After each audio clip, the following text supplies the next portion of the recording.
શિવમ દદાતી શિવદહ તમ શિવદમ, જે બધાનું કલ્યાણ કરે એ ભગવાન.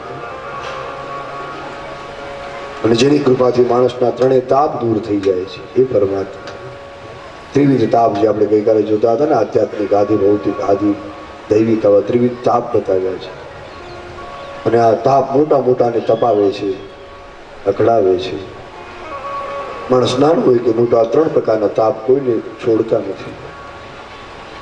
જેને રામાયણમાં ત્રણ સૂળ બતાવ્યા છે, હરણ, ઘોર, ત્રય સૂળ. ત્રિવિધ તાપ, આ ત્રણ સૂળ બધાને નડે છે. સંસારી હોય તો ભલે, સંન્યાસી હોય તો ભલે, ત્રિવિધ તાપ કોઈને છોડતા નથી. ત્રિવિધ તાપથી બચવા શું કરવું? આ ત્રણ તાપથી કોણ બચી શકે? તો જેના પર ભગવાનની કૃપા હોય એ જ બચી શકે છે, બીજાનું કામ. ભગવાન ત્રણેય તાપનું ઉન્મૂલન કરે છે. તાપત્રયોન્મૂલનમ. મહામુનિ ભગવાન વ્યાસજીએ બનાવેલો આ ભાગવત ગ્રંથ એ પરિપૂર્ણ ગ્રંથ છે. આ એક જ ગ્રંથ જે માણસ વાંચે, વિચારે, એના સિદ્ધાંતોને જીવનમાં ઉતારે ને તે જરૂર પરમાત્મા સુધી પહોંચે છે. પછી સેંકડો અને હજારો ગ્રંથોની કોઈ જરૂર નથી. એક જ પૂર્ણ છે અને જીવને પણ પૂર્ણ બનાવે છે, અથવા પૂર્ણ બ્રહ્મ સુધી પહોંચાડે છે. કિમ વાપરે ભાગવત જે ભાવથી સાંભળશે, ભગવાન એના હૃદય મંદિરમાં બિરાજશે એમ લખ્યું છે. ઈશ્વર સદ્ય હૃદય અવરુદ્ધ્યતે. તરત જ ભગવાન આપણા હૃદયમાં પધારે છે. વૈકુંઠમાં કે ગોલોકમાં જ્યાં પણ રહેતા હોય, પોતાનું ધામ છોડી જો ભાવથી આપણે ભગવાનની કથા સાંભળશું, ભગવાન તરત આપણા હૃદય મંદિરમાં આવશે. ગઈકાલે પણ મેં કહ્યું કે જેના હૃદયમાં હરિ આવે ને, માણસ હરતું ફરતું હરિનું મંદિર ગણાય. જ્યાં પગ મૂકી ત્યાં નવું તીર્થ ઊભું થાય. પછી એને કોઈ તીર્થયાત્રાની જરૂર નહીં, ક્યાંય જવાની જરૂર નહીં. ભાગવતનો બહુ મોટો લાભ કે ભગવાન પોતાનું ધામ છોડી આપણા હૃદયમાં પધારે છે. ત્રીજા શ્લોકમાં ભગવાન વ્યાસે બધાને આમંત્રણ આપ્યું છે, આમંત્રિત કર્યા છે. હે જગતના રસિકજનો, હે જગતના, હે ભૂમિ પર રહેનારા ભાવિક ભાઈઓ બહેનો, તમે બધા અહીં પધારો, શાંતિથી બેસી આજે દિવ્ય રસ છે ભાગવતનો એને પીધા કરો, બસ નિરંતર એનું પાન કરો. પિબત ભાગવતમ રસમાલયમ મુહુરહો રસિકા ભુવિ ભાવુકા. પણ આ કયા ફળનો રસ છે ભાઈ? તો કે નિગમ કલ્પ તરોર ગલિતમ ફલમ. નિગમ કલ્પ તરોર ગલિતમ ફલમ. આપણા જે ચાર વેદો છે એ કલ્પ વૃક્ષ છે, અને શ્રીમદ ભાગવત એનું પૂર્ણ પરિપક્વ ફળ છે. એ ગળેલું છે.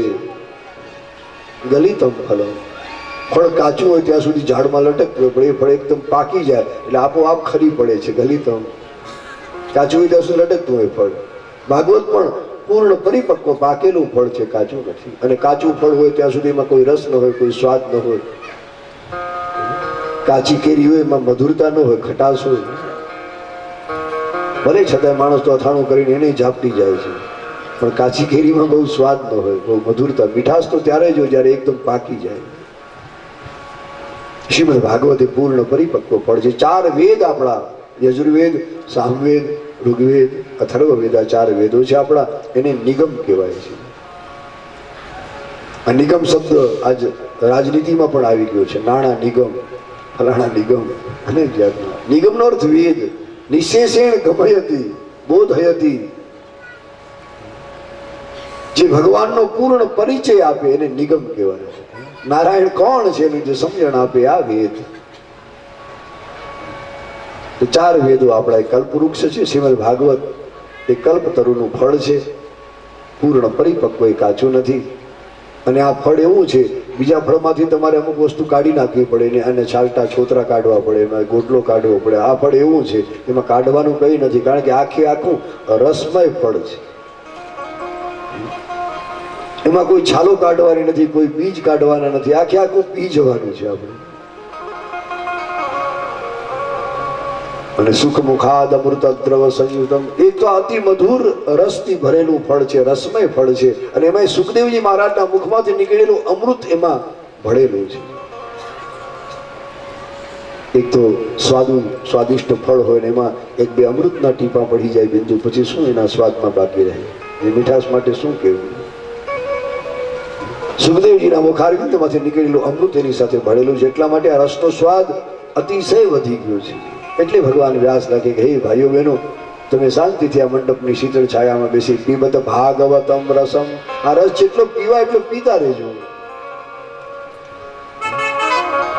અને કોઈ પણ રસ પીવો હોય તો તમારે પાત્ર જોઈએ, કોઈ વાસણ જોઈએ, કટોરો, વાટકી, પ્યાલો, કંઈક તો જોઈએ ને. પાત્ર વગર રસ કેમ પી શકાય? કનૈયાએ કૃપા કરી અને આ ભાગવતનો રસ પીવા માટે આપણને 2 કટોરા આપ્યા છે. કાનરૂપી કટોરા છે. આ કાનરૂપી કટોરામાં આ કૃષ્ણ રસને ભરી ભરીને પીતા રહો. આ 2 વાટકા છે, કટોરા છે, કાન આપણા, એમાં રસ ભરી ભરીને પીવાનો છે. ઓલો રસ મુખથી પીવાય છે, પણ આ રસ કાન દ્વારા પીવાનો છે. અને જેમ રસ પીધા પછી એ રસ જેમ પચી જાય એમ ભાગવતના વિચારોને પણ આપણે જીવનમાં ઉતારવાના છે, પચાવવાના છે. રસ પચવું છે. બીજો રસ તો અમુક માત્રામાં પી શકાય, વધારે ન પીવાય. જેટલો રસ આપણે પચાવી શકીએ એટલો જ પીવાય. વધારે જો પીવા જઈએ ને તો મુશ્કેલી થઈ જાય, દોડાદોડી વધી જાય આપણી. એટલે જગતના બીજા રસ વધુ ન પી શકાય, પણ આ રસ એવો છે તમે ગમે એટલો પીઓ ને જરાય તકલીફ નહીં થાય. ઘણો આનંદ મળશે, ઘણો લાભ થશે, નુકસાન જરાય નથી આ રસને પીવામાં. અને વ્યાસ ભગવાને પોતે આ રસ પીધો છે, એટલા માટે પછી એમણે લખ્યું છે.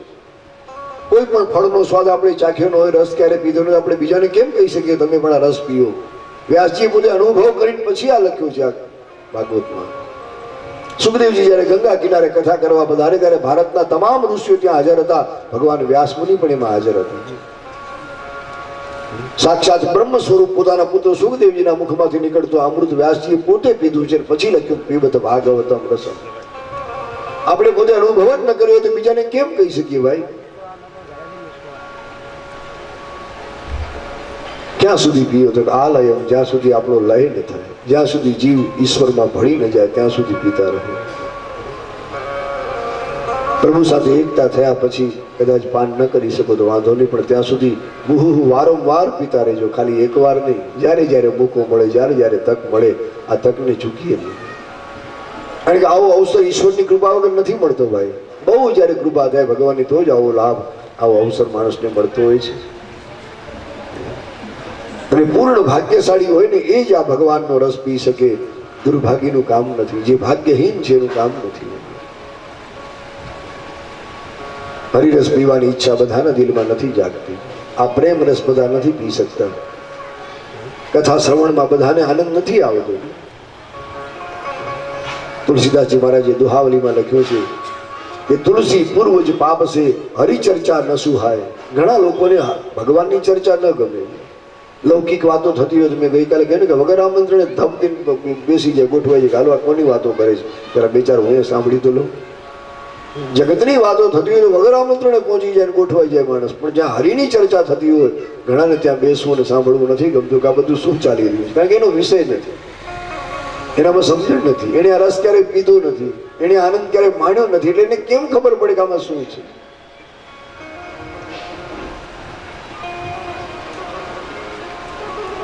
આ રસ ઘણો દિવ્ય છે, અતિ મધુર છે. આવી મીઠાશ જગતના કોઈ પદાર્થમાં નથી. આ રસ વ્યાસ ભગવાને પોતે ખૂબ પીધો અને પછી એમણે લખ્યું પીબત ભાગવતમ રસમાલય. વારંવાર પીતા રહેજો, એક વાર નહીં. આનાથી ક્યારે ધરાજો નહીં, તૃપ્ત ન થજો. ભોગોથી તૃપ્તિ જરૂરી છે, પણ આ તો ભક્તિ રસ છે, નિરંતર પીતા રહો એને. મુહુ પણ આ રસ 2 જ લોકો પી શકે. રસિક હોય એ પી શકે, અને જે ભાવુક હશે એ આ પાન કરી શકશે. બધાનું કામ નથી. રસિકાહા ભાવુકાહા 2 શબ્દ પ્રયોગ વ્યાસ ભગવાન લખે છે ભાગવતમાં. જે રસિક જનો હશે એ આ રસપાન કરી શકશે, અને જેના હૃદયમાં ભગવત ભાવ હશે એ આ ભાગવતનો રસ પી શકશે. જે ભાવ શૂન્ય બની ગયા છે. ઘણા લોકોના જીવન આજ તમે જુઓ તો જીવનમાં કોઈ ભાવ નહીં, કોઈ પ્રેમ નહીં, કોઈ જાતની લાગણી નહીં. જીવન એકદમ શુષ્ક બની ગયા છે, જાણે સુકાયેલું બાવળિયાનું ઠૂઠું બેઠું એવા માણસો કેટલાક. નીરસ જીવન, શુષ્ક જીવન, એ જીવન જીવન ન કહેવાય. જેમાં કોઈ રસ નથી, કોઈ ભાવ નથી, કોઈ લાગણી નથી, એ જીવન શું કામ? અમુક જીવનો આવા બની ગયા છે. આ યુગનો પ્રભાવ છે આપણા માણસ પર. ગમે એટલી સારી વાત કરો ને, અમુક માણસોના મોઢા ક્યારેય મલકાય નહીં, એને જરાય આનંદ ન થાય. આપણને એમ થાય કે આપણી કંઈક ભૂલ થઈ હશે, પણ ભાઈ એણે સાંભળ્યું જ નથી. તો રસિકા હા ભાવુકા બે શબ્દ પ્રયોગ ભગવાન વ્યાસ કરે છે. બહુવચનનો પ્રયોગ કર્યો છે. આનો અર્થ એ થયો કે આ રસપાન બધા જ લોકો કરી શકે છે. જેનું જીવન રસપૂર્ણ છે એ જ રસાસ્વાદ માણી શકે. ભાવપૂર્ણ જેનું જીવન છે જ આ ભાગવત રસ પી શકશે. ભાવ શૂન્ય માણસો ક્યારે એનું પાન નથી કરી શકતા. અને જીવનમાં ભાવની બહુ જરૂર છે. એક શ્લોકમાં લખ્યું કે ભગવાન કે માં ભગવતી એ બીજે ક્યાંય નથી પણ ભાવમાં રહે છે. એ કોઈ મૂર્તિમાં નથી, કોઈ છબીમાં નથી, પણ આપણા ભાવમાં છે ભગવાન. બહુ સરસ વાત લખી. હૃદયમાં જો ભાવ નહીં હોય તો તમને મૂર્તિમાં ક્યાંય ભગવાન ન દેખાય, છબીમાં પણ ન દેખાય. એટલે લખ્યું કે ન દેવો વિદ્યતે કાષ્ઠે ન પાષાણે ન મૃણમયે ભાવે હિ વિદ્યતે દેવો તસ્માત ભાવો હિ કારણ. એ દેવી દેવતાનું સ્થાન આપણા ભાવમાં છે. એટલા માટે ભગવાન સુધી પહોંચવાનું કોઈ સાધન હોય તો આપણા હૃદયનો શુદ્ધ ભાવ છે. અને ભગવાન તો ભાવનાના ભૂખ્યા છે. આપણી પાસે બીજું ઘણું ઘણું હશે. તમે આમ 56 ભોગ ભગવાનને ધરાવશો, પણ દિલમાં જો ભાવ નહીં હોય તો ભગવાન 56 ભોગ તરફ નજર નહીં નાખે, દૃષ્ટિ નહીં કરે. તમે સુધી આવ્યા છો, ભલે ને સોનાના થાળમાં ધરાવો, નજર નહીં નાખે ભગવાન. અને ભાવથી કદાચ વિદુરની જેમ ભાજીના પાંદડા બાફીને પધરાવશો ને તો ભગવાન પ્રેમથી આરોગશે. વિદુરની ભાજી, સુદામાના પૌવા ખાધા ભગવાન. તો વિચાર તો કરો એમાં શું હતું, પણ ત્યાં ભાવ હતો. એ ભાજી લુખી નથી, એ સુદામાના પૌવા લુખા નથી, એ પ્રેમ રસ ભાવ રસથી ભીજાયેલા હતા. એટલા માટે ભગવાન પ્રેમથી એ જમ્યા છે, આરોગ્ય છે. એટલે ભાવ બહુ જરૂરી છે. અને એક ભાવગીતમાં લખ્યું છે, ભાવના વિનાની બધી ભક્તિ એ વેઠ છે. ભાવના વિનાની બધી ભક્તિ એ વેઠ છે. ભાવના વિનાની બધી ભક્તિ એ વેઠ છે. ભાવના વિનાની બધી ભક્તિ એ વેઠ છે.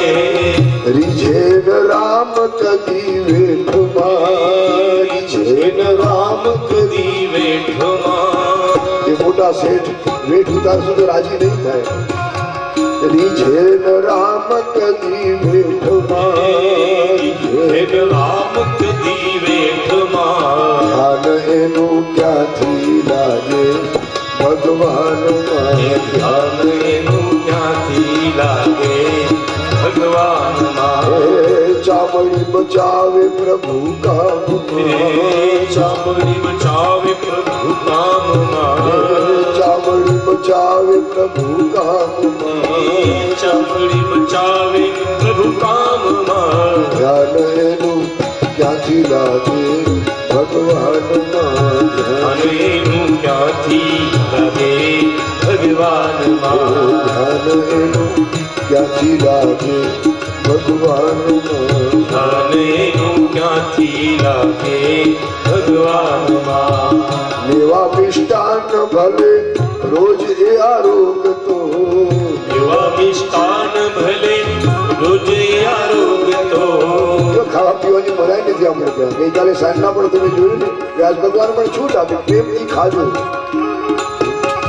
પણ ખાધા પછી આપણું મન ભગવાનમાં લાગે બહુ જરૂરી છે. એટલું બધું ન ખાજો કે અહીંયા આવ્યા પછી નીંદર આવી જાય. ઘણા ચારે ખૂણા બરાબર દબાવીને ભરીને બેઠા હોય, ખબર ન પડે સાંજ ક્યારે પડી ગઈ, ક્યારે કથા પૂરી થઈ. કારણ કે બહુ ખાધું હોય પછી તરત ઊંઘ આવે. એટલે એટલું બધું ભોજન ન કરવું કે પછી ભગવાનના ભજનમાં આળસ થાય, પ્રમાદ થાય, નિદ્ર આવી જાય. મેવા મિષ્ટાન ભલે રોજ એ આરોગ તો, મેવા મિષ્ટાન ભલે રોજ આરોગ્ય તો. બ્રહ્મનું છે લોહી પકવાનમાં, છે લોહી પકવાનમાં. ધ્યાન એનું ક્યાંથી લાગે ભગવાનમાં, ધ્યાન એનું ક્યાંથી લાગે ભગવાનમાં.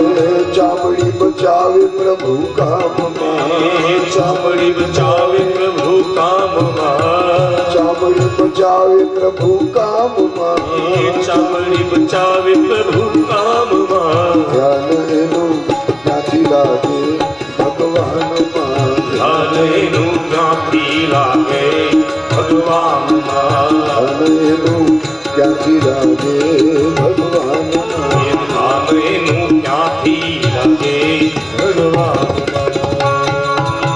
તો ભાવના વિનાની બધી ભક્તિ એ વેઠ છે, અને રીઝે રામ કદી વેઠ માં. ખોટી વેઠ ઉડારીએ તો એ મોટા શેઠ ક્યાંથી રાજી થાય? એટલે ભાવ બહુ જરૂરી છે. આ ભાગવત રસ, આ પ્રેમ રસ, આ ભક્તિ રસનું પાન પણ એ જ કરી શકશે ભાવુક આહા, જેના હૃદયમાં ભગવત ભાવ છે. એ ભાવની વૃદ્ધિ થાય એટલા માટે જ આ ભાગવત આપણે સાંભળવું છે. ઉત્તરોત્તર આપણો ભાવ વધતો જાય. જે જીવન ભાવ શૂન્ય આજ બન્યા છે કળિયુગને કારણે, એ ભાવ પૂર્ણ બને એટલા માટે આ ભાગવતનું શ્રવણ બહુ જરૂરી છે. અને સંતો કહે, અનુભવ કરીને એમણે લખ્યું કે આ જગતમાં જેટલા કમાણા એ ભાવમાં કમાણા છે. વસ્તુમાં નહીં, એ જ વસ્તુ હોય પણ અચાનક ભાવ જો ઉંચકાઈ જાય તો તમને લાખો મળી જાય, અને ભાવ ક્યારેક ગગડી જાય તો લાખોનું નુકસાન પણ થાય. એટલે જગતમાં જેટલા કમાણા એ બધા ભાવમાં કમાણા છે, વસ્તુમાં નહીં. વસ્તુ ઈ નહીં હોય પણ જો ભાવ વધી જાય તો માણસને લાખો મળી જાય, અને ક્યારેક ભાવ ગગડી જાય તો નુકસાન પણ થાય.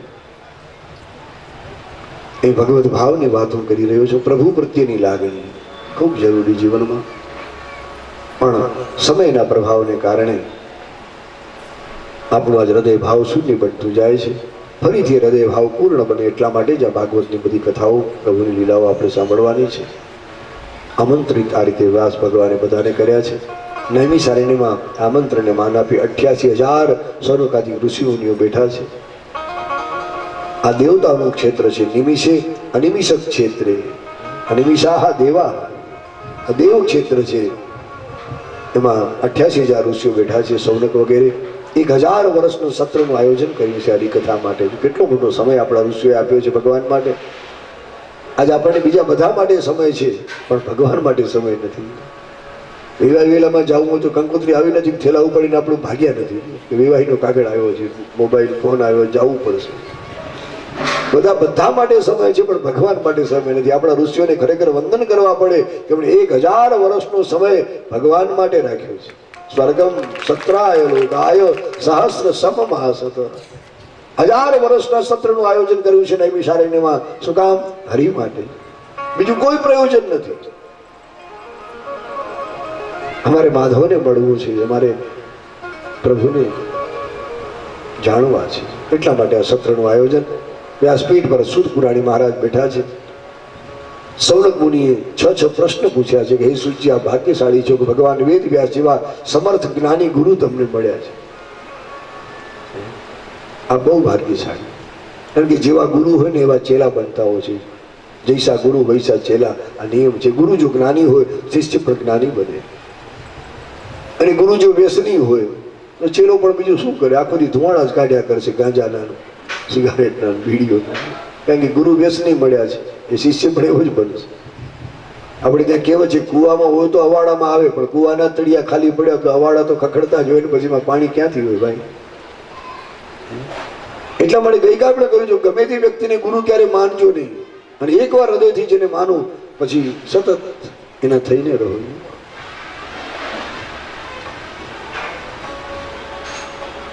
એ શુદ્ધિ ભગવાન વેદ વ્યાસ જેવા સમર્થ જ્ઞાની ગુરુ તમને મળ્યા, તમે ધન્ય છો. વ્યાસ ભગવાને તમને દરેક પુરાણોનું જ્ઞાન આપ્યું છે, કારણ કે સ્નેહી શિષ્ય પાસે ગુરુ કંઈ છુપાવતા નથી. ગુરુ સ્નિગ્ધસ્ય શિષ્યસ્ય ગુરુઓ ગુહ્યમ અપ્યુત.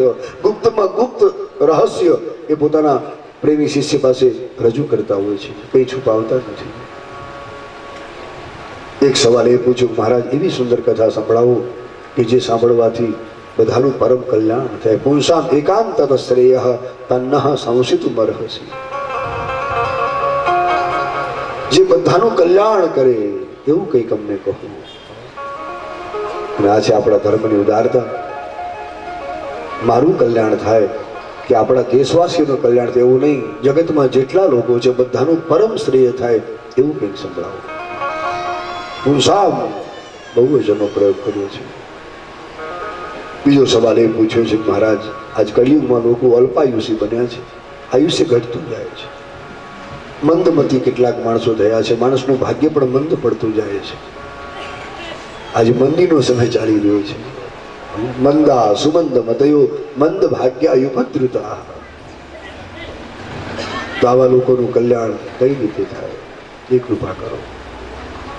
બીજો સવાલ પૂછ્યો છે કે માણસ અંદરથી કેમ પ્રસન્ન રહે, માણસનું મન, માણસનો અંતરાત્મા કઈ રીતે પ્રસન્ન થાય એ અમને કહો. ત્રીજો સવાલ પૂછ્યો છે કે ભગવાન અવતાર શા માટે ધારણ કરે છે, પ્રભુને શું જરૂર પડી અવતાર લઈને આ જગતમાં આવવાની?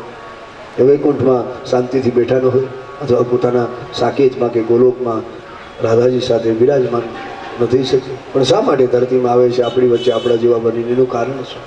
ચોથો સવાલ પૂછ્યો છે કે ભગવાનના કેટલા અવતારો થયા, ભગવાનના દરેક અવતારોની કથા કૃપા કરી અમને સંભળાવજો.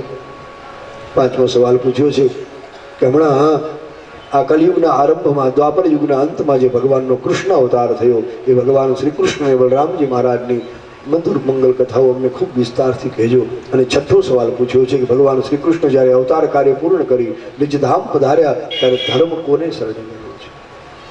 બ્રૂહિ યોગેશ્વરે કૃષ્ણે બ્રહ્મણ્યે ધર્મ વર્મણી સ્વામ કાષ્ઠામ અધુનોપેતે ધર્મ કમ શરણંગત. આવા સુંદર 6 સવાલો પૂછ્યા અને આ 6 સવાલોના જવાબમાં આખું ભાગવત સમાઈ જાય છે. બધા મુનિઓ આ પ્રશ્ન પૂછીને મૌન ધારણ કરીને બેઠા છે. જિજ્ઞાસુ બનીને એમણે પૂછ્યો છે, પરીક્ષક તે નથી પૂછ્યો છે. પૂછવાની પણ 2 રીત છે. કોઈ પણ સંત પાસે જઈએ, કોઈ જ્ઞાની પુરુષ પાસે જઈએ ત્યારે જિજ્ઞાસુ થઈને પ્રશ્ન કરજો.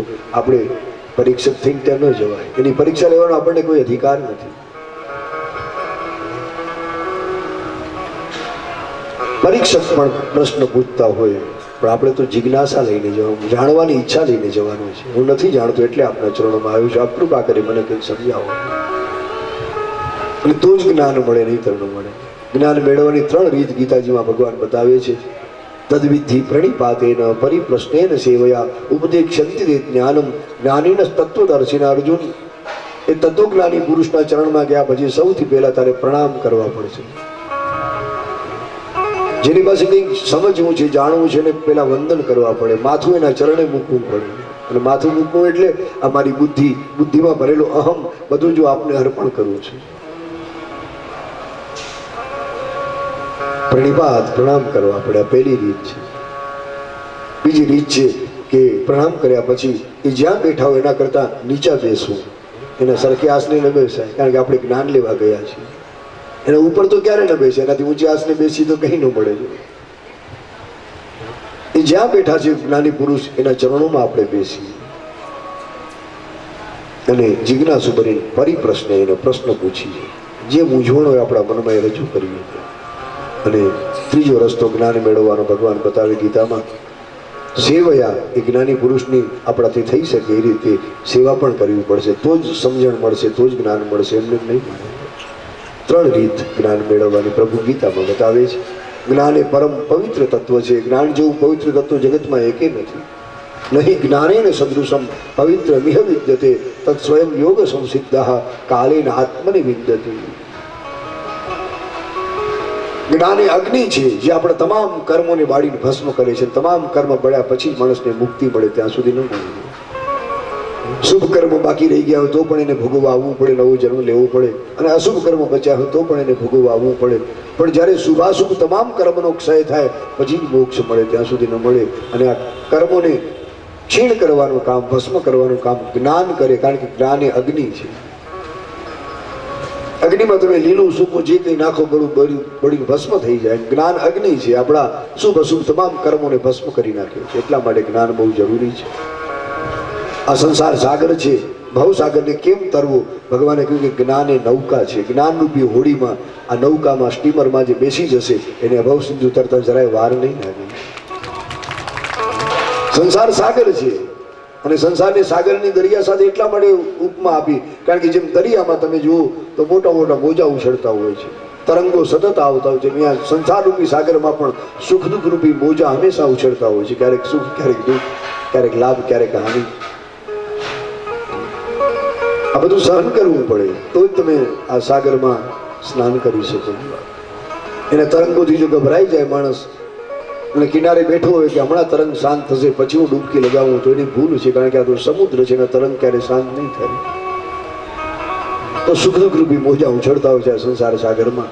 જેમ દરિયો ખૂબ ઊંડો છે, ગહન છે, એમાં સંસાર પણ અતિ ગહન છે.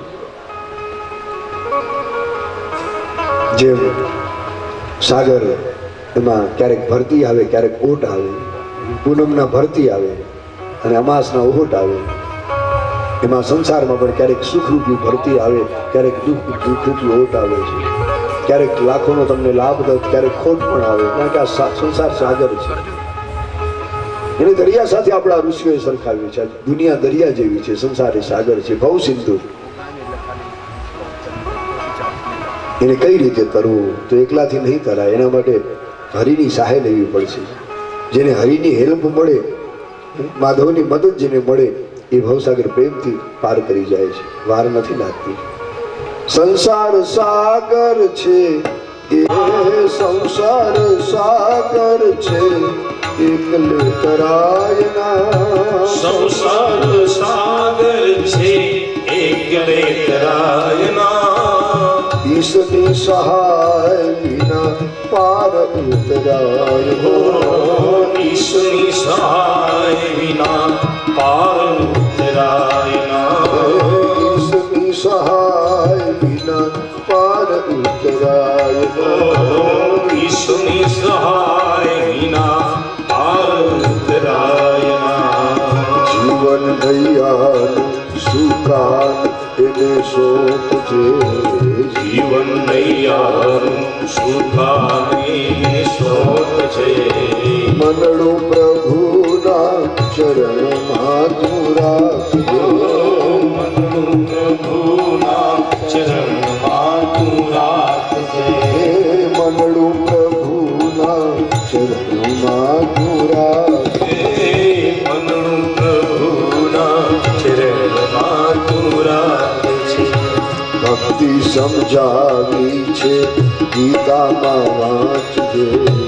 ભક્તિ સમજાવી છે, ગીતામાં વાંચજે. ગીતામાં વાંચજે. ગીતામાં વાંચજે. મનડું પ્રભુના ચરણમાં તું રાખજે. મનનું પ્રભુના ચરણમાં તું રાખજે. મનડું પ્રભુના ચરણમાં તું રાખજે. મનનું પ્રભુના ચરણમાં તું રાખજે. બહુ સુંદર પ્રાચીન ભાવગીત છે સ્વાધ્યાય પરિવારનું. બહુ સરસ વાત કરી. ભાઈ તારું મન તો ભગવાનના ચરણમાં રાખજે. સંસાર સાગર છે, એકલાથી નહીં તરાય. અભિમાન ન કરજો કે મારા બાવડાના બળથી હું તરી જઈશ. એના માટે હરિની મદદ લેવી પડશે. જીવન રૂપી આ નૌકાનું સુકાન ભગવાન સાંભળ્યાને સોંપવું પડશે. અને સુકાન જો સાંભળ્યો સંભાળશે તો આ જીવન રૂપી આપણી નાવ એ પ્રેમથી પાર થઈ જશે. ખબર નહીં પડે ક્યારે આ સંસાર પૂરો થયો. પણ ઘણા માણસો અહંકારી હોય છે, મને કોઈની મદદની જરૂર નથી, હું પોતે જ બધી રીતે પૂર્ણ છું. આપણી ભૂલ છે. ઈશની સહાય વિના પાર ઉતરાય ના. કેટલી સરસ વાત. બસ ભગવાનને ભેળા રાખીએ તો આ ભવસાગર તરતા વાર નહીં લાગે. ઘણી સુંદર વાતો આપણા સંતો સમજાવે છે. અને આ ભાવગીત બહુ સારું. વઢવાણમાં મારી કથા હતી ને, લોકો એટલા રાજી થયા સાંભળ્યા પછી. મને ચીઠી આવી, વન્સ મોર. આ કઈ નાટકનો સ્ટેજ નથી, આ તો ભાગવતનો મંચ છે. નાટકમાં વન્સ મોર થાય. અહીંયા કઈ ઘડી ઘડી તમને એક જ સંભળાવ્યું તો કેમ ચાલે? ભગવાનની કથા ક્યારે કરીએ? તો સૌનકાદિક ઋષિઓ સૂત મહારાજ પાસે નૈમિષારણ્યમાં બેઠા છે. ઘણા બધા સુંદર સવાલો પૂછ્યા છે. જ્ઞાન પ્રાપ્તિના 3 માર્ગ આપણે ગીતાના આધારે જોયા. કે સૌથી પહેલા પ્રણામ કરીએ, એના ચરણોમાં બેસી, એનાથી નીચે બેસીને હાથ જોડી જિજ્ઞાસુ બની પ્રશ્ન પૂછીએ અને થોડી ઘણી જે આપણાથી થાય એની સેવા કરીએ. આ 3 જો હશે તો તમને જ્ઞાન પ્રાપ્તિ થશે. અને જ્ઞાન વગર મુક્તિ ક્યારે મળતી નથી. ઋતે જ્ઞાના ન મુક્તિ એમ લખ્યું. જ્ઞાન વગર મોક્ષ ન મળે. સૂતજી બહુ રાજી થયા ઋષિઓના પ્રશ્નો સાંભળીને. પ્રશ્નોના જવાબ આપતા પહેલા એમણે 2 શ્લોકમાં સદગુરુ વંદના કરી. આખા વિશ્વના ગુરુ જગતગુરુ ભગવાન સુખદેવ મહારાજની વંદના સૂતજીએ કરી છે. યમ પ્રવ્રજંતમનુપેતમપેત કૃત્યમ દ્વૈપાયનો વિરહ કાતર આજુહાવ પુત્રેતિ તન્મયતયા તરગોભિનેદુઃ હરિણામ કરુણયાઃ પુરાણ ગુહ્યમ તમ વ્યાસસૂનુમુપયામિ ગુરુમ મુનિનાં તમ વ્યાસસૂનુમુપયામિ ગુરુમ મુનિનાં. બે શ્લોકમાં સુખદેવજી મહારાજની વંદના સુત પુરાણી કરે, કારણ કે ભગવાન સુખદેવ એ સુતજીના પણ ગુરુ, આખા જગતના ગુરુ છે. આ વિશ્વ ગુરુ, જગત ગુરુ કહેવાય છે. સુખદેવજી કોઈ સામાન્ય નથી, શિવનો અવતાર છે. જે સુખદેવજી આપણા જેવા સંસારી જીવો પર ખૂબ કરુણા કરી અને આ જે ભાગવત ગુપ્ત પુરાણ હતું એને જગતની સામે જાહેર કર્યું, પ્રગટ કર્યું છે. સંસારીઓ પર બહુ કૃપા કરી સુખદેવજી. ત્યાંથી છે ગૂઢ પુરાણ છે, આ ગુપ્ત પુરાણ શ્રીમદ ભાગવત, એને જગતમાં જાહેર કરનાર સુખદેવજી મહારાજ છે. જેને આપણા માટે અધ્યાત્મનો જ્ઞાનનો દીપ પ્રગટાવ્યો આ સુખદેવજી છે. આપણે અજ્ઞાનના અંધારે અથડાતા હતા, ફાંફા મારતા હતા. જગતના લાખો જીવોને અજ્ઞાનના અંધકારથી બચાવવા માટે સુખદેવજી જ્ઞાન દીપક પ્રગટાવ્યા. ભાગવત એ જ્ઞાન દીપક છે, અધ્યાત્મ દીપ છે ભાગવત. તમને તરવા માટે, અંધકારથી બચવા માટે સુખદેવજી આ રીતે જ્ઞાન દીપક પ્રગટાવ્યું છે. આવા સુખદેવજી મહારાજના વ્યાસનંદન સુખદેવજીના ચરણોમાં આપણા સૌના ભાવપૂર્વક વંદન છે. બોલીએ સુખદેવજી મહારાજ. પ્રણામ એ મહાપુરુષને. સુખદેવજી કેવા તો ગુરુ મુનિ નામ. આપણા ભારતમાં ઘણા ઋષિ મુનિઓ થયા, બધાના ગુરુ હોય તો સુખદેવજી છે. મુનિઓના પણ ગુરુ છે. યોગેન્દ્ર છે સુખદેવજી, યોગીઓના ઇન્દ્ર છે. વંદનીય છે, એટલા માટે આપણે એમને વંદન કરીએ.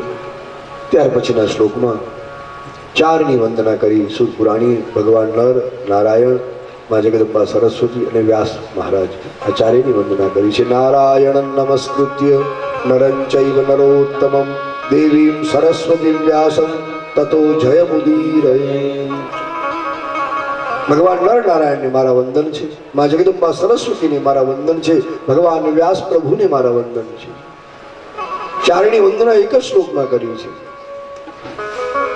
નરનારાયણની એટલા માટે વંદના કરી કારણ કે નરનારાયણ એ તપનો અવતાર છે. એમણે બહુ તપ કર્યું. હિમાલયમાં બેસી, બદ્રીનારાયણમાં તપ્ત કુંડને કિનારે, એ મંદાકિરીના કિનારે બેસી હજારો વર્ષ જેમણે જગતના કલ્યાણ માટે તપ કર્યું, એ ભગવાન નરનારાયણ છે. એ જ બદ્રીનારાયણ કહેવાય. ત્યાં બદ્રી વન હતું, બોરના હજારો ઝાડ હતા, એટલે બદ્રીનારાયણ કહેવાના ભગવાન. એ પરમ તપસ્વી છે, તપનો અવતાર છે નરનારાયણ. અને તપ પણ પોતાના કલ્યાણ માટે નહીં, આખા વિશ્વના કલ્યાણ માટે કર્યું છે. ભાગવતના સપ્તમ સ્કંદમાં લખ્યું કે જગત સ્વસ્તય ધ્યાસ્તે તપો બદ્રિકાશ્રમે. જેમણે જગતનું સ્વસ્તિ એટલે શુભ થાય એટલો એવો ભાવ રાખી બદ્રિકાશ્રમમાં બેસી હજારો વર્ષ તપ કર્યું છે. ભગવાન નરનારાયણ આપણા ભારતના પ્રધાન દેવ છે. એમને આપણા વંદન છે. આજ પણ જાઓ ભગવાન બદ્રીનારાયણનું મંદિર, આજુબાજુ બે પર્વતના શિખર, એકનું નામ છે નર પર્વત, બીજાનું નામ છે નારાયણ પર્વત. ત્યાં બેસીને એમણે ખૂબ તપ કર્યું છે, આવી ઠંડી ભૂમિમાં, શીતળ ભૂમિમાં. અને આ તપ કોઈ 2-4 વર્ષ નહીં, હજારો વર્ષ તપ કર્યું. ઇન્દ્રે ઘણું વિઘ્ન નાખ્યું છે. અનેક અપ્સરાઓ મોકલી, કામદેવને મોકલ્યો, પણ બધા નિષ્ફળ ગયા છે. આ તો પરમાત્માનું તપ કોણ તોડાવી શકે? વિશ્વ કલ્યાણની ભાવના રાખી જેને તપ કર્યું એવા નરનારાયણ ભગવાનને આપણા વંદન છે.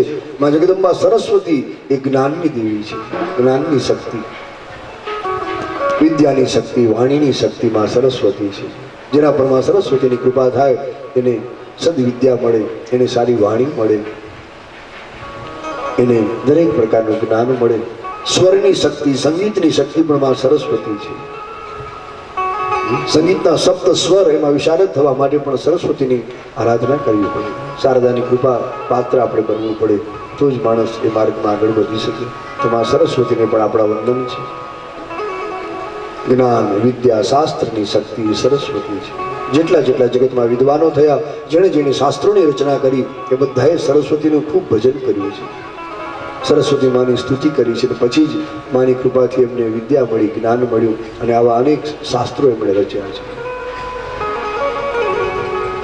આપણે પણ વંદન કરીએ. રવિરુદ્ર પિતામહ વિષ્ણુનુતમ હરિચંદન કુમકુમ પંકયુતમ રવિરુદ્ર પિતામહ વિષ્ણુતમ હરિચંદન કુમકુમ પંકયુતમ મુનિવૃંદ ગણેન્દ્ર સમાનયુતમ મુનિવૃંદ ગણેન્દ્ર સમાનયુતમ તવ નૌમિ સરસ્વતી પાદયુગમ તવ નૌમિ સરસ્વતી પાદયુગમ તવ નૌમિ સરસ્વતી પાદયુગમ તવ નૌમિ સરસ્વતી પાદયુગમ શશિશુદ્ધ સુધાહિમ ધામયુતમ શિશુદ્ધ સુદાહિમ ધામયુતમ શરદંબર બિંબ સમાનકરમ શરદંબર બિંબ સમાનકરમ બહુ કાંતિ મનોહર કાંતિયુતમ બહુ રત્ન મનોહર કાંતિયુતમ બહુ રત્ન મનોહર કાંતિયુતમ બહુરત્ન મનોહર કાંતિયુતમ તવ નૌમિ સરસ્વતી પાદયુગમ તવ નૌમિ સરસ્વતી પાદયુગમ તવ નૌમિ સરસ્વતી પાદયુગમ તવ નૌમિ સરસ્વતી પાદયુગમ સરસ્વતીના ચરણ કમલમાં આપણા સૌના વંદન છે. બોલીએ સરસ્વતી માત કી જય. બુદ્ધિની જડતા ત્યાં સુધી ટકે જ્યાં સુધી શારદાની કૃપા ન થાય. એક વખતમાં શારદાની મધુર દ્રષ્ટિ પડે એટલે બુદ્ધિમાં ભરેલી તમામ જડતા દૂર થઈ જાય છે. એમાં સરસ્વતીને વંદના કરી છે. ભગવાન વ્યાસ નારાયણની વંદના કરી, કારણ કે ભગવાન વ્યાસજી એ પણ હરિનો અવતાર છે. એ પણ વિદ્યાનો જ્ઞાનનો અવતાર છે. એમણે 18 સુંદર પુરાણો આપણને આપ્યા છે. બહુ મોટું પ્રદાન એમણે જગતને કર્યું. ભગવાન વ્યાસજી પોતાની પાસે જે કંઈ સુંદર વિચારો હતા એ ભાગવતના રૂપમાં, આવા પુરાણોના રૂપમાં એમણે જગત સામે રજૂ કર્યા છે. એ ભગવાન વ્યાસજીને પણ આપણા વંદન છે. આ રીતે બધાને વંદન કરતા કરતા આગળ વધ્યા છે. કારણ કે વંદન એ ભક્તિ છે. આપણે ગઈકાલે જોતા હતા તો સુધજી બોલ્યા કે હે ઋષિઓ, તમારો પ્રશ્ન બહુ સુંદર છે. તમે બહુ સાચો સવાલ પૂછ્યો છે. તમે એમ પૂછ્યું કે બધાનું કલ્યાણ કેમ થાય. તમે એવો સવાલ પૂછ્યો કે બધાનું મન કઈ રીતે પ્રસન્ન રહે. તમારો આ પ્રશ્ન કેવલ તમારા કલ્યાણ માટે, લોક મંગલ માટે આ પ્રશ્ન તમે કર્યો છે. ભવદ્ભીર લોક મંગલ. તમે ભગવાનના અવતારોનો પ્રશ્ન પૂછ્યો. હું ખૂબ રાજી થયો છું તમારો આ સવાલ સાંભળીને. યદ કૃતઃ કૃષ્ણ સંપ્રશ્નો યેનાત્મા સુપ્રસિદ્ધ. માણસનું કલ્યાણ ભક્તિથી થાય છે. જગતમાં જે નરનારી આવ્યા છે, માનવ દેહ જેને મળ્યો છે, દરેક ભાઈઓ બહેનોએ જેટલી થાય એટલી જીવનમાં ભક્તિ કરવી પડશે. કારણ કે ભક્તિથી જ જીવનનું પરમ શ્રેય થાય છે. ભક્તિથી જ માણસ અંદરથી પ્રસન્ન રહે છે. બહારથી તો આપણે બધા જ હસ્તુમુખ રાખીને ફરીએ છીએ, કારણ કે સમાજની વચ્ચે રહેવું છે. કોઈ પૂછે મહારાજ કેમ છો, આપણે ફટ દઈએ કે ઓ લહેરમાં છીએ, મોજમાં. પણ આપણી મોજ કેવી છે અંદર બેઠા બેઠા મનજીભાઈ જાણતા હોય. ક્યારેક આપણને ટોકે ટપકો આપે, ભાઈ હું જાણું છું તારી મોજ કેવી. શું કામ ખોટું બોલે છે? પણ શું કરીએ? આંતરિક પ્રસન્નતા, મનની મુદિતા ત્યારે જ મળે જ્યારે માણસ ખૂબ ભજન કરે. જેમ જેમ જીવનમાં ભજન વધતું જશે તેમ તેમ માણસ અંદરથી પ્રસન્ન રહે છે. એટલે ગઈ આપણે કહ્યું હતું, ફરી યાદ દેવડાવો કે ભજન વધારજો જેટલું વધે એટલું. શરીરનું વજન ખાઈ ખાઈને ન વધારજો, નહીં તો ડાયટિંગ કરવું પડશે. અને ઘટાડવા માટે ઘણો પ્રયત્ન કરવો પડે. અને છતાંય ઘણાનું ઘટતું નથી. એક બેનનું વજન 250 કિલો થઈ ગયું. બનેલી ઘટના છે. 250 કિલો વજન. એટલું શરીર સ્થૂળ બની ગયું જેની કોઈ સીમા નહીં.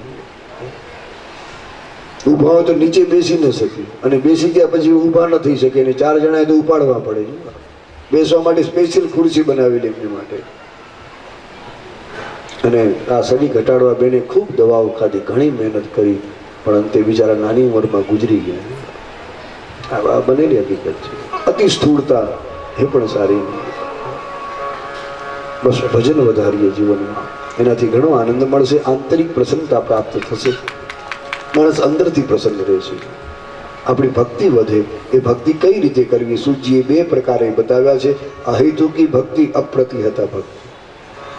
મનમાં કોઈ પણ હેતુ રાખ્યા વગર હરિનું ભજન કરીએ. બસ કોઈ અપેક્ષા ન રાખવી મને કંઈક મળે. નિરપેક્ષ ભક્તિ, નિષ્કામ ભક્તિ, અહેતુકી ભક્તિ આ સાચી ભક્તિ છે. જ્યાં સુધી આપણા મનમાં કોઈને કોઈ ઝંખના હોય કે મને કંઈક મળે, ત્યાં સુધી માનજો મારી ભક્તિ જે સાચી નથી, ઘણી કાચી છે. માંગવાની ઈચ્છા જ્યાં સુધી મનમાંથી ન જાય ત્યાં સુધી માનજો મારી ભક્તિ હજી પાકી નથી, કાચી છે. આજે માણસ તમે જો ભગવાનના મંદિરમાં ગયા પછી કેટલું માગતો હોય છે. મંદિરના પગથિયા ચડે ભગવાન જાણી ગયા કે આ ભિખારી આવે છે, હમણાં કંઈક માગશે મારા આગળ. અને મારી પાસે માગનારા તો લાખો માણસો, હું દેનારો એક છું, મારે શું કરવું, કેટલાકને દેવું? માણસ બહુ માગે છે. સાચી ભક્તિમાં ક્યારે માગવાનું હોય જ નહીં. ત્યાં તો ભગવાનને પોતાનું તન મન ધન બધું અર્પણ કરવાનું હોય છે. આ સાચી ભક્તિ છે કે હે નાથ, મારી પાસે જે કંઈ છે બધું તમારું છે, મારે તમારી પાસે કાંઈ જોતું નથી. તન મન ધન સબ તેરા, નહીં કુછ હૈ મેરા, તેરા તુજકો અર્પણ ક્યાં લાગે મેરા. બહુ સરસ વાત કરે. સંત કબીર સાહેબ પર લખે कि मुझ में मेरा कुछ नहीं, जो कुछ है सो तोड़, तेरा तुझको सौंपते क्या लागेगा मोर. આ સાચી ભક્તિ છે. એટલે બહુ માગજો નહીં ભગવાન પાસે. પણ માણસો બહુ માગતા હોય છે, રિદ્ધિ દે, સિદ્ધિ દે, અષ્ટ નવ નિધિ દે, વંશ में બુદ્ધિ દે, બાંક બાન્યા છંદ. જ્યારે સાંભળું ત્યારે મને બહુ હસવું આવે. આખા છંદમાં દે દે, બીજી વાત જ નથી કરી. લ્યો, બહુ માગ્યું છે. હું દેનારો કંટાળી જાય, તને મારે કેટલું દેવું, આટલું બધું ક્યાં સાચવીશ તું, 8 સિદ્ધિઓ ને બધી રિદ્ધિઓ ક્યાં રાખીશ? બહુ માંગજો નહીં. કોઈ હિન્દી કવિએ લખ્યું કે યાચના यदि भक्त में न होती तो भक्त भगवान बन जाता. ભક્તિમાં શક્તિ છે કે જીવને ઈશ્વર બનાવી દે, પણ માંગી માંગીને આપણું મહત્વ ઘટાડી દીધું આપણે. નિરપેક્ષ ભક્તિ, અહેતુકી ભક્તિ, નિર્વ્યાજ ભક્તિ આ સાચી ભક્તિ છે. માંગવું નહીં. આજે માણસ ભગવાનના મંદિરમાં જવા નીકળે, ચારે બાજુ જોતો જાય, ક્યાંય ફૂલનો છોડ દેખાય તો એ મફતના 5-7 ફૂલ તોડતો જાય. ભગવાનના પગમાં પધરાવે કે હે કનૈયા, 5 ફૂલ આપના ચરણમાં પધરાવું છું, 21 લાખની લોટરી લગાડી દેજો. ભગવાનને હસવું આવે, માણસ કેટલો હોશિયાર છે. મારા ઉગાડેલા, મેં જેમાં સુગંધ ભરી છે એવા 5 ફૂલ મફતના લઈ આવ્યો, મારા પગમાં મૂકી, અને આ 5-25 લાખ માગે છે, શરમાતો નથી. બહુ માગજો, યાચના સારી નથી. ભક્તિ કરજો, પણ ઈશ્વર પાસે મને કંઈક મળે એવી ઈચ્છા ન રાખજો. ભગવાનની ભક્તિ કેવલ ભગવાન માટે જ કર્યું કે નહીં, અમારે બીજું કંઈ જોતું નથી, અમને તમારી જરૂર છે, બસ તમે પધારો, બીજું કંઈ નથી જોતું. આ સાચી ભક્તિ છે. અને જેટલા આવા ભક્તો આ દેશમાં થયા એની માટે ભગવાન અવતાર લઈને આવ્યા છે. પોતાનું ગોલોક છોડી, પોતાનું વૈકંઠ છોડી, પોતાનું સાકેત ધામ છોડી અને ભગવાન અવતરિત થયા આવા નિષ્કામ ભક્તો માટે. જેને કંઈક જોતું હતું ભગવાને બધું આપી દીધું. કોઈ પદ માટે ભક્તિ કરે, ભગવાન એકાદ ખુરશી પકડે, લે ભાઈ લેર કર, મારી પાછળ ફરતો નહીં. કોઈ પૈસા માટે ભક્તિ કરે, ભગવાન એને 2-5 લાખ રૂપિયા આપી દે, પણ પોતે મળતા નથી એને. સાચા સંતો, સાચા ભક્તો કેવલ ભગવાન માટે જ ભજન કરતા હશે, બીજું કોઈ પદાર્થ એ કંઈ માંગતા નથી ભગવાન પાસે. તો અહેતુકી ભક્તિ કરવી અને અપ્રતિહતા ભક્તિનો બીજો પ્રકાર સુતપુરાણી કહે કે ભક્તિ નિરંતર કરતા રહીએ. જ્યાં સુધી જીવન પૂરું ન થાય ત્યાં સુધી ભક્તિની પૂર્ણાહુતિ કરવી નહીં. જીવનના અંતિમ દિવસ સુધી, છેલ્લા શ્વાસ સુધી ભગવાનનું ભજન કરતા રહીએ. એની સમાપ્તિ ક્યારે ન કરવી. પણ આજ આપણે ઘણી વાર માણસો વ્રતો કરે, બહેનો વ્રતો કરે, ભાઈઓ વ્રત કરે, પણ એ વ્રત પછી અમુક સમય થાય એટલે એને ઉજવી નાખે, પૂરું કરી નાખે. અને ઉજવે એટલે એટલા રાજી થાય કે હાસ હવે છૂટ્યા નથી, હવે કાંઈ કરવાનું નથી. આ કોઈ ભક્તિ નથી આપણી. ભક્તિમાં ભાગવાનું હોતું જ નથી, ત્યાં તો જાગવાનું હોય છે. કંટાળી જાય હવે ક્યારે વ્રત પૂરું થશે? એ ભક્તિ નથી. એટલે ભાગજો ને, જાગો બસ. નિરંતર આપણું ભજન થતું રહે છેલ્લા શ્વાસ સુધી. ભલે આપણી ગતિ ધીમી હોય ભક્તિના માર્ગમાં, પણ ધીમે ધીમે ચાલતા રહીશું, જરૂર ભગવાન મળશે. ભલે કાચબા જેવી મંથર ગતિ હોય આપણી, કોઈ વાંધો નથી, પણ જો સતત ભક્તિ કરતા રહીશું, જરૂર એક દિવસ સામળિયા સુધી પહોંચી જશું. આપણા લક્ષ્યને આપણે પામી લેશું. ગતિ ધીમી હોવાની ચિંતા ન કરજો, હું ક્યારે પહોંચીશ. બધાની ઝડપ કાંઈ સરખી ન હોય, ગતિ ભલે ધીમી હોય, પણ સતત જો નિરંતર ચાલતા રહીશું, એક દિવસ જરૂર નારાયણ સુધી પહોંચશું. લક્ષ્ય એક રાખજો, અને જે માર્ગ પકડ્યો છે ભક્તિનો, પ્રભુનો પંથ, એના પર ધીમે ધીમે ચાલતા રહેજો. ધીરે ધીરે હાલ્યા જઈએ રે પ્રભુના પંથે, ધીરે ધીરે હાલ્યા જઈએ રે હે પ્રભુના પંથે. કોઈના ઝાલ્યા ના રહીએ રે પ્રભુના પંથે. કોઈના હાલ્યા ના રહીએ રે હે પ્રભુના પંથે. ડરાવ્યા ન તેથી ડરીએ, પંથેથી ન પાછા ફરીએ. ડરાવ્યા ન કોથી ડરીએ, પંથેથી ઈન પાછા ફરીએ. ધીરે ધીરે ડગ ભરીએ પ્રભુના પંથે. ધીરે ધીરે ડગ ભરીએ રે હે પ્રભુના પંથે. ધીરે આયા જઈએ પ્રભુના પંથે. ધીરે ધીરે હાલ્યા જઈએ રે હે પ્રભુના પંથે. કોઈના ઝાલ્યા ના રહીએ પ્રભુના પંથે. કોઈના જઈએ રે હે પ્રભુના પંથે. આજ ધીરે ધીરે હાલ્યા જઈએ પ્રભુના પંથે. ધીરે ધીરે ચાલ્યા જઈએ રે હે પ્રભુના પંથે. ભલે આપણી ગતિ ધીમી હોય તો સતત ચાલતા રહેજો. નિરંતર ભક્તિ બહુ જરૂરી છે, પણ આજે આપણે સતત ભક્તિ નથી કરી શકતા. કથામાં સાંભળ્યા પછી આપણે માળા લઈએ, મંત્ર લઈએ, જપ કરીએ, પણ સતત નથી કરી શકતા. મહિનો, 2 મહિના, 6 મહિના માણસ માળા ફેરવે, પછી કંટાળી જાય, માળા ખીંટીએ લટકાડી દે, બિચારી એમ લટકતી હોય છે. વાટ જોતી હોય ક્યારે પાછો હાથમાં લેશે, ક્યારે પકડશે. 4-6 મહિના તો માણસ એવી ફેરવે કે મણકાય ખોવાઈ જાય, જો દોરા તૂટી જાય, ખબર ન પડે ક્યાં ગયા, પછી કંટાળી જાય. આ ભક્તિ નથી, નિરંતર ભક્તિ. બસ 5 વસ્તુમાં ઉતાવળ ક્યારે કરવી નહીં, ભલે એમાં ધીમે ધીમે આગળ આપણે વધશું. એક સુંદર શ્લોકમાં સુભાષિતમાં લખ્યું છે કે શનૈ પંથા શનૈ કંથા શનૈ પર્વત મસ્તકે શનૈ વિદ્યા શનૈ વિત્તમ પંચૈતાની. શનૈ શનિ 5 વસ્તુ ધીમે ધીમે મળે, એમાં ઉતાવળ ક્યારેય ન કરજો. શનૈ પંથા, કોઈ પણ પંથમાં આગળ વધવું હોય, પછી પ્રભુનો પંથ હોય તો ભલે, અને આ સંસારનો કોઈ માર્ગ હોય તો ભલે, ધીમે ધીમે પગલાં ભરશું, જરૂર પહોંચી જશું મુકામ સુધી. શનૈ કંથા, કંથા એટલે ગોદડું સીવવું હોય, ગોદડી તો ધીમે ધીમે સીવાય, ઉતાવળ ન ચાલે, એટલે જલ્દી તૂટી જાય. પર્વતના શિખર પર ચડવું હોય, ઊંચાઈ પર પહોંચવું હોય તો ધીમે ધીમે ચડાય, ઉતાવળ ન ચાલે. શનિની વિદ્યા, વિદ્યાની પ્રાપ્તિ પણ ધીરે ધીરે થશે. કોઈ મોટી પદવી મેળવવી તો કેટલા વર્ષો આપણે ભણવું પડે, વર્ષોની એ મહેનત પછી માણસને કોઈ સારી મોટી પદવી મળે છે. એટલે વિદ્યા પણ ધીમે ધીમે મળે. અને 5મી વાત લખી વિત્તમ એટલે ધન પણ ધીમે ધીમે મળે છે. બસ પુરુષાર્થ કરીએ, મહેનત કરીએ. ધન પણ મળશે. એમાં ઉતાવળ ન કરજો, પણ આજ માણસ બહુ ઉતાવળીઓ થઈ ગયો, રાતોરાત લખપતિ થઈ જાઉં, અને એટલા માટે કોઈ લોટરી ખરીદે, કોઈ આંકડા રમે, અનેક જાતમાં સટ્ટો રમાય છે. એ સારું નથી.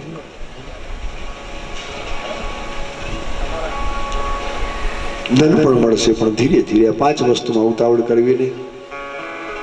ભક્તિ નિરંતર કરીએ, અને આવી નિષ્કામ ભાવથી નિર્વ્યાજ ભક્તિ જેણે કરી, નિરપેક્ષ ભક્તિ, આવા ભક્તો માટે ભગવાન અવતાર લઈને આવ્યા છે.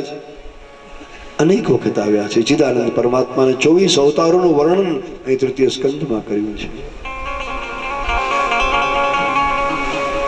ભગવાન આદિનારાયણ એને નાભિ કમળમાંથી બ્રહ્મા થયા છે, અને પછી તો બ્રહ્માજીના માનસ પુત્ર રૂપે સનત કુમારો પ્રગટ થયા. આ ભગવાનનો પ્રથમ અવતાર છે. સાયૈવ પ્રથમં દેવઃ કૌમારમ સર્ગમાં સ્થિતઃ ચચાર દુશ્ચરમ બ્રહ્મ બ્રહ્મચર્યમ અખંડિતમ. બ્રહ્માના માનસ પુત્ર તરીકે ભગવાન સ્વયં નારાયણ અવતરિત થયા. 4 સ્વરૂપે ચિદાનંદ આવ્યા: સનક, સનંદન, સનાતન અને સનત કુમાર. આ ભગવાનનો પ્રથમ અવતાર છે. આ બ્રહ્મચર્યનો અવતાર છે. એમણે જગતને સંયમનો મહિમા સમજાવ્યું, સંયમમાં કેટલી શક્તિ છે. ભગવાનનો બીજો અવતાર એ વરાહ અવતાર છે, જે ધરતીમાં જ હું તમે બેઠા છે. આખી પૃથ્વી ભાગવતમાં એમ લખી પાણીમાં હતી. એ પૃથ્વીને પાણીમાંથી બહાર કાઢવા, જળમાંથી ધરતીને બહાર કાઢવા માટે ભગવાનનો જે અવતાર થયો એનું નામ છે વરાહ નારાયણ. દ્વિતીયંત ભવાયાસ્ય રસાતલ ગતામ મહીમ. આખી ધરતી રસાતળમાં હતી, એનો ઉદ્ધાર કરવા, એને બહાર કાઢવા ભગવાન શ્રી નારાયણ વરાહ બન્યા છે. માં જગદંબા વારાહી કહેવાના છે. રાધનપુર પાસે તમે જાઓ ત્યાં વારાહી નામનું ગામ છે આખું. ભગવાન વરાહ, ભગવતી વારાહી કહેવાના. ભગવાન ભવ કહેવાના તો ભગવતી ભવાની કહેવાના. એ જુદા નથી એનાથી. વરાહનો આ બીજો અવતાર. આ અવતારમાં ભગવાને હિરણ્યાક્ષ એને માર્યો છે, અને દબાવીને બેઠેલા આખી ધરતી એનો ઉદ્ધાર પ્રભુએ કર્યો છે. ભગવાનનો જે ત્રીજો અવતાર છે એ દેવર્ષિ નારદનો અવતાર. જો નારદ પણ કોઈ સામાન્ય વ્યક્તિ નથી, એ અવતારી પુરુષ છે. દેવર્ષિ નારદ જેણે જગતમાં ભક્તિના સૂત્ર આપ્યા, ગામડે ગામડે, નગરે નગરે ફરી ભક્તિનો પ્રચાર કર્યો. અને એટલે જ આજ પણ આપણે જે કંઈ થોડી ઘણી ભક્તિ કરીએ છીએ, જે નારદને આભારી છે. નારદ મુનિ એ પણ સામાન્ય મનુષ્ય નથી, હરિનો અવતાર છે. ભક્તિ શું છે જગતને સમજાવવા માટે ભગવાન સ્વયં દેવર્ષિ બનીને આવ્યા છે. આ ભજનનો અવતાર છે. ભગવાનનો ચોથો અવતાર એ નરનારાયણનો અવતાર છે. ધર્મદેવ અને મૂર્તિજીને ત્યાં ભગવાન નરનારાયણ પ્રગટ થયા. હમણાં જેને આપણે યાદ કર્યા કે જેમણે બદ્રીનારાયણમાં બેસી, મંદાકીણીના તટ પર બેસી હજારો વર્ષ ભજન કર્યું, તપ કર્યું, અને પણ વિશ્વના કલ્યાણ માટે, આત્મકલ્યાણ માટે નહીં. આ ચિદાનંદનો ચોથો અવતાર છે. પંચમઃ કપિલો નામ. ભગવાનનો 5મો અવતાર કપિલ નારાયણનો છે. એ જન્મ પણ ગુજરાતમાં થયો, સિદ્ધપુરમાં. સરસ્વતીના કિનારે ભગવાન કપિલ બની પ્રગટ થયા. આ જ્ઞાનનો અવતાર છે. આગળ 3જા સ્કંદમાં કથા આવશે. કપિલ ભગવાને 9 અધ્યાયમાં માં દેવહૂતિને સન્મુખ બેસાડી સુંદર બોધ આપ્યો, જેને કપિલ ગીતા કહેવાય છે. ભગવાનનો છઠ્ઠો અવતાર મહર્ષિ અત્રિમાં અનસુયાને ત્યાં થયું. એનું નામ છે ભગવાન દત્ત નારાયણ, દત્ત પ્રભુ. માગસર સુદ પૂનમ, જેને દત્ત જયંતિ કહેવાય છે. ભગવાન દત્તાત્રેય બનીને આવ્યા છે. યોગનો ખૂબ પ્રચાર એમણે આખા વિશ્વમાં કર્યો છે. ભગવાન દત્ત યોગીશ્વર કહેવાના. જય યોગીશ્વર દત્ત દયાળ, તું જ એક જગમાં પ્રતિપાળ. અંતરી જોયા ત્યાં ભગવાન આ રીતે દત્ત બનીને પધાર્યા. કારણ કે અત્રિ ઋષિએ ભગવાન પાસે કંઈ માગ્યો નહીં. ભગવાન મૂંઝાણા કે જેને કંઈ જોતું નથી એને શું આપી શકું. પોતાની જાતને સમર્પી દીધી કે હું ખુદ તમારો પુત્ર બનીશ, તમારે ત્યાં પ્રગટ થઈશ. ભગવાન દત્તને આપણા વંદન છે. આ ગિરનારી બાબા કહેવાના. ગિરનાર ઉપર તમે જાઓ ને, ઊંચા શિખર પર ભગવાન દત્ત બિરાજે છે. દત્ત પ્રભુના ચરણારવિંદ છે. ઊંચો ગઢ ગિરનાર વાદળથી વાતું કરે. બહુ ઊંચો પર્વત, પણ એના સૌથી છેલ્લા શિખર પર વચમાં જગદંબા અંબાજીનું મંદિર આવે. એનાથી ઉપર ચડો એટલે ગોરખનાથની ટૂંક આવે. ગોરક્ષનાથ મહાન યોગી ભારતના. અને સૌથી જ્યારે ઉપર પહોંચો ત્યારે ભગવાન દત્તના ચરણોના દર્શન થાય છે. આજે સેંકડોની સંખ્યામાં ત્યાં આશ્રમો છે. આપણા ભારતના અનેક સંતો મહંતો ત્યાં બેસી ભગવાન આ ગિરનારી બાબા દત્તની આરાધના કરે છે. એ પણ એક અવતાર છે ભગવાનનો, છઠ્ઠો અવતાર. 24 અવતારમાં અવતારની ગણના ભાગવતમાં ષષ્ઠ અવતાર તરીકે કરી છે. ગિરનારી ગિરનારી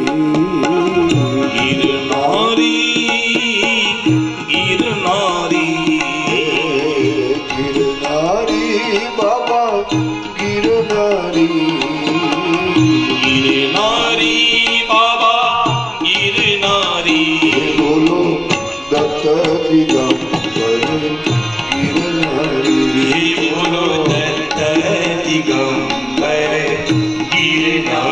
હે ભજો દત્ત દિગંબર ગિરનારી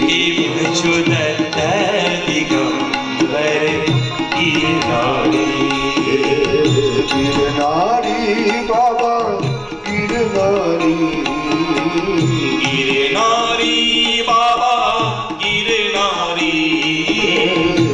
ગિરનારી દત્ત ગિરનારી